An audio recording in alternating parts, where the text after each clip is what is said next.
Bismillahirrahmanirrahim.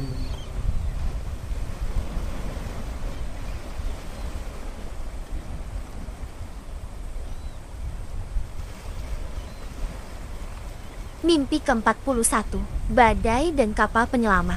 Generasi Imam Mahdi di akhir zaman, 15 April tahun 2019. Aku bermimpi sedang berada di sebuah kampung tradisional di pesisir pantai. Aku melihat penduduk di kampung ini, wajahnya agak sipit. Sepertinya kampung ini berada di sebuah tempat atau pulau di Asia Tenggara. Tapi aku tidak tahu di mana tepatnya. Aku melihat penduduk kampung ini sangat miskin. Rumah-rumah penduduk sangat sederhana sehingga menjadi keunikan tersendiri.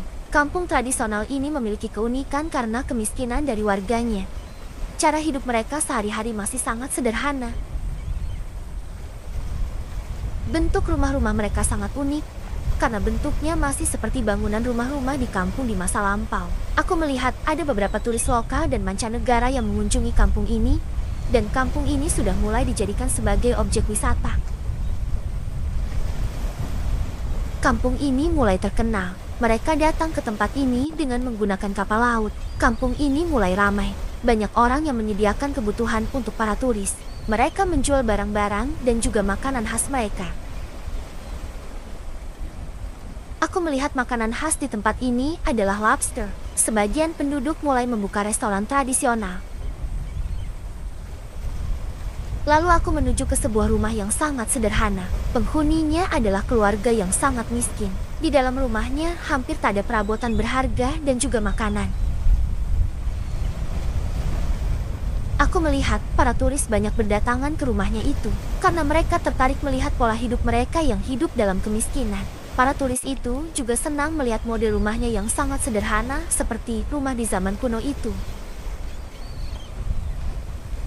Ibu pemilik rumah yang miskin itu jadi kaget. Ia mengatakan padaku bahwa ia ingin mempunyai sedikit modal usaha untuk ikut berjualan seperti penduduk yang lainnya. Lalu aku memberikan uangku pada wanita miskin itu. Aku melihat uang kertas yang kuberikan. Ternyata uang kertas ini bukan mata uang Indonesia, tapi aku tidak tahu ini mata uang dari negara mana. Warnanya hijau dan pink. Setelah aku memberikan uangku, lalu aku juga membantunya memasak dan merapikan rumahnya. Keluarga miskin itu terlihat sangat senang dengan usaha baru mereka. Lalu aku meninggalkan mereka dan menuju ke pelabuhan. Di pelabuhan, aku melihat langit berwarna hitam pekat dan mega yang berwarna merah menyala. Sepertinya akan terjadi badai, tapi orang-orang masih sibuk dengan pekerjaannya masing-masing. Mereka tidak memperhatikan tanda bahaya di alam itu.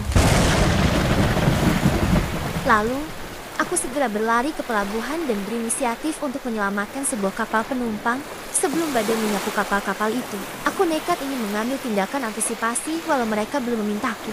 Aku merasa sebentar lagi badai akan datang dan menghanyutkan perahu-perahu itu. Aku melihat banyak sekali kapal besar yang bersandar. Aku ingin mengamankan sebuah kapal. Lalu aku diam-diam melompat ke dalam sebuah kapal. Aku melepas tali pengikatnya dan membawanya ke tempat yang lebih aman. Aku membawanya di antara dua aliran air di muara sungai yang letaknya di samping rumah-rumah penduduk. Lalu aku menambatkan kapal itu. Setelah usahaku selesai, lalu aku duduk istirahat karena aku sangat kelelahan. Tapi aku juga merasa takut dituduh telah mencuri kapal. Setelah aku istirahat sebentar, lalu aku kembali ke pelabuhan. Ternyata, di pelabuhan aku melihat orang-orang mulai ribut karena ada sebuah kapal yang hilang, dan itu adalah kapal yang telah aku amankan tadi. Tiba-tiba, badai di laut datang dan membuyarkan mereka. Mereka langsung panik dan segera menyelamatkan diri. Aku juga ikut berlari dan berenang ke arah sebuah kapal besar yang sudah aku amankan tadi. Sudah tidak ada tempat lagi untuk mengamankan diri, kecuali di satu-satunya kapal tadi. Lalu, aku terus berenang hingga aku sampai di kapal. Ternyata di kapal itu, sudah banyak orang-orang yang masuk ke dalamnya. Mereka sangat senang dan bersyukur, karena ternyata ada sebuah kapal tempat mereka menyelamatkan diri. Akhirnya, aku juga berhasil naik ke atas kapal itu, dan aku bertemu dengan wanita miskin yang sudah aku bantu tadi. Ia mengatakan usahanya sudah berhasil, dan ia mengembalikan uangku. Tapi aku menolak untuk menerimanya karena niatku tadi itu ikhlas memberinya uang untuk membantunya. Lalu, aku terbangun